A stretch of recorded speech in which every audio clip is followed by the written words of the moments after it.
we're going to determine which resume, aka which team, is best for you to be on. Team CV, Curriculum Vitae, which means Course of Life in French, or Federal Resume. Federal Resume, which is short for nothing, and it absolutely means that it isn't short. That's for sure. Which team should you be on?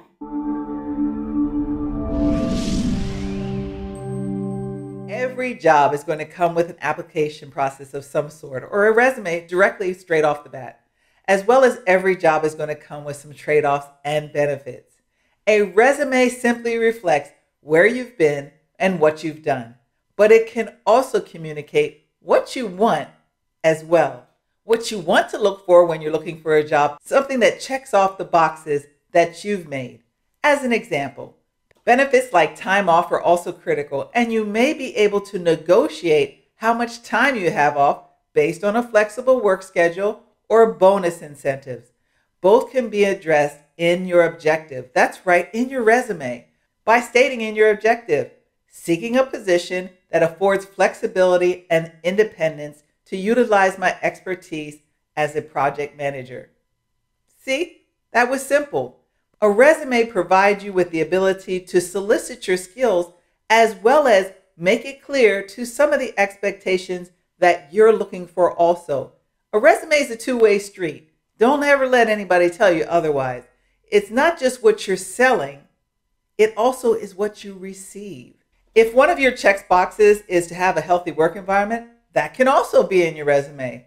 A healthy work environment is critical and it's necessary, especially in the environment of COVID-19. We're all now very much concerned about who we're working beside, what are the conditions in our air, and what benefits do we have medically. If working in an environment that engages other creative talents is important, in your resume, in the skills section, you can write a well-written sentence that states, easily able to work with creative talents in order to collaborate as an effective team member, attain quantifiable results.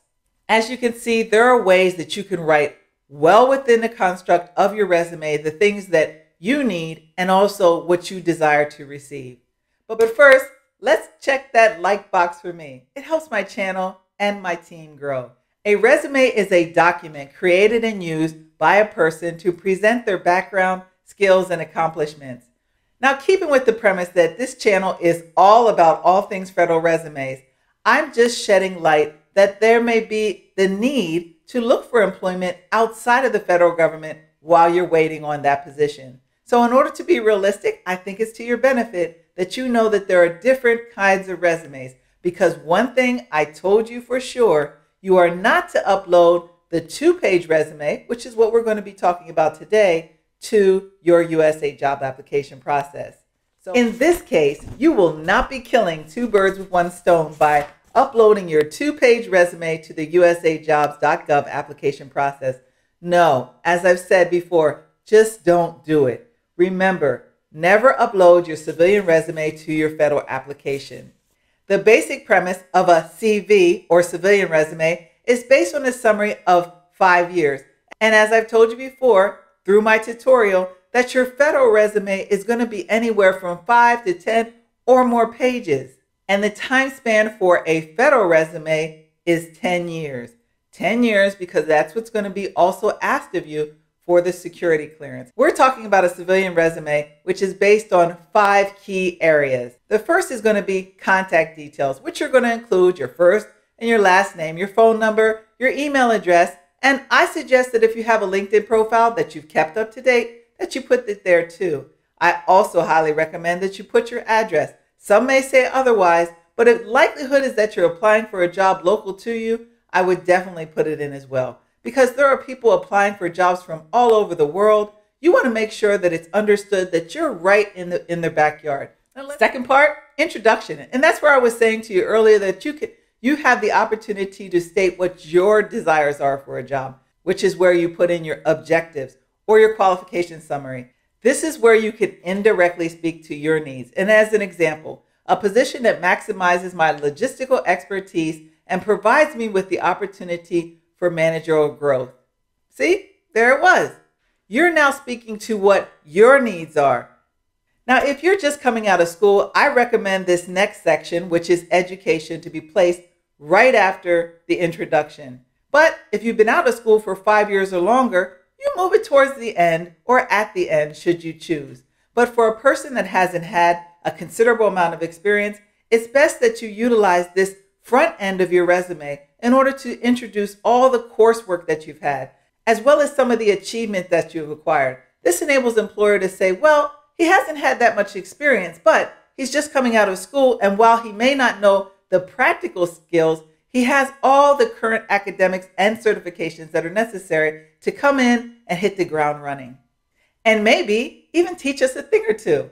So don't look at it as education as a hindrance. So there's benefits to just coming out of school as well. There are people that have been working in the position for 15 and 20 years that haven't had the opportunity to go back to school, but they welcome the new information and youth to come in to invigorate their workforce and bring that new knowledge in. And that's what helps the longer course of an organization.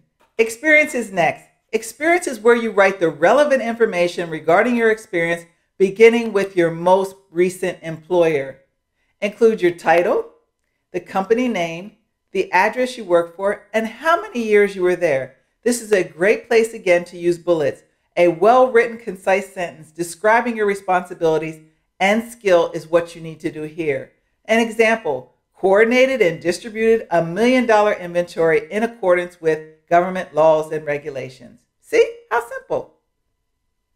You're going to do this for every position you've held over the course of 5 years.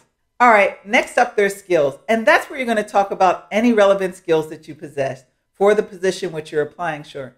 Be sure to talk about the hard and the soft skills that demonstrate that you're a well-rounded leader, are able to communicate effectively, have strong writing skills, and as well as show that you're able to navigate around computer systems. Your hands-on experience with technologies is as valuable as a degree. Understand that if you've been working in the field for 5 years working on a system, it's as valuable as somebody coming from college that just learned the system. Now, I know I just said a moment ago about a person coming in from school and what they're being sought of, but understand companies at different stages of their own life have different needs. Maybe when an organization is just setting up, they need someone with 5, 10, or 20 more years of experience. And an organization that's been for 10 and 20 years needs a younger person to come in with a wealth of knowledge that they bring from their college degree. So never underestimate that there is a place for you to highlight and let shine your abilities. And you're going to do all this, wait for it, in 2 pages. Yes, that's right, 2 pages.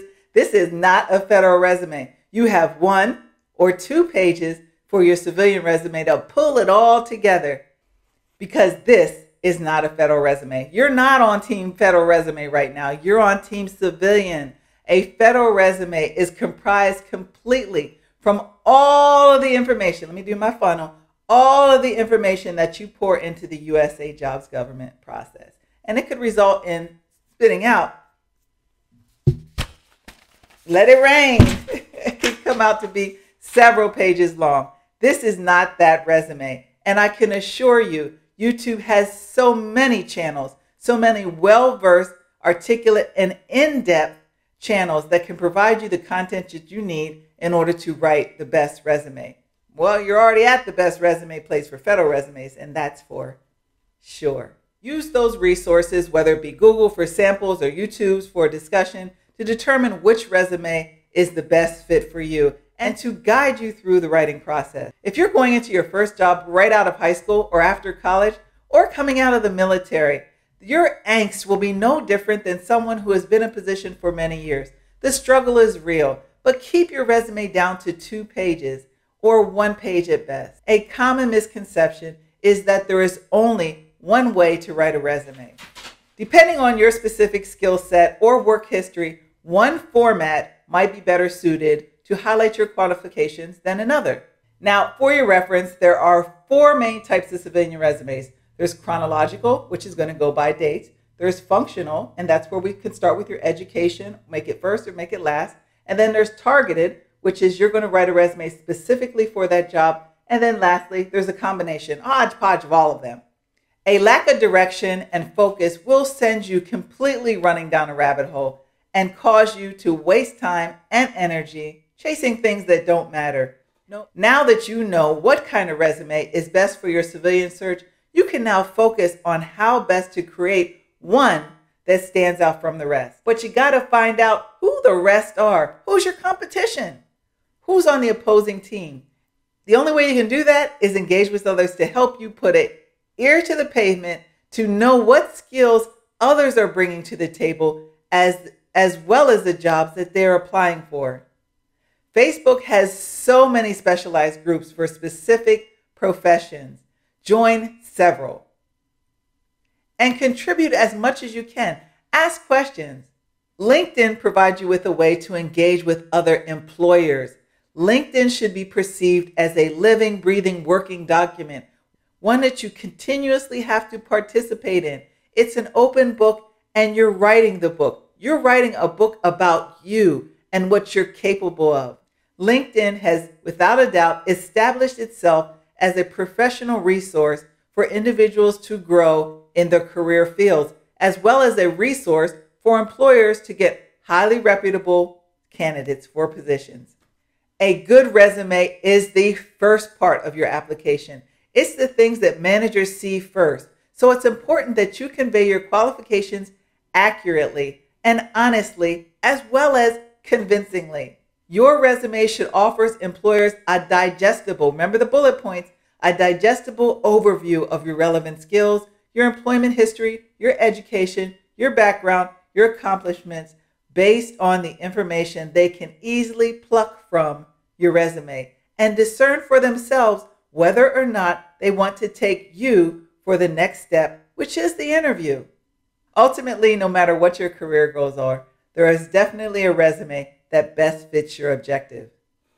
Your time committed to looking for work will be based on your circumstances and knowing the level of your skill set competitiveness, as well as being flexible. And as I've discussed, retaining the right resume at your fingertips to go out and do what it takes to get that career you're seeking.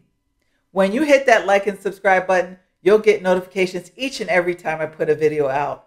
The more of Easy Federal Resume allows me to broaden the scope of the content that I'm providing for you. But your likes tell me that it's a benefit to you. I hope that you'll be a fan and play on my team, and you'll be back again.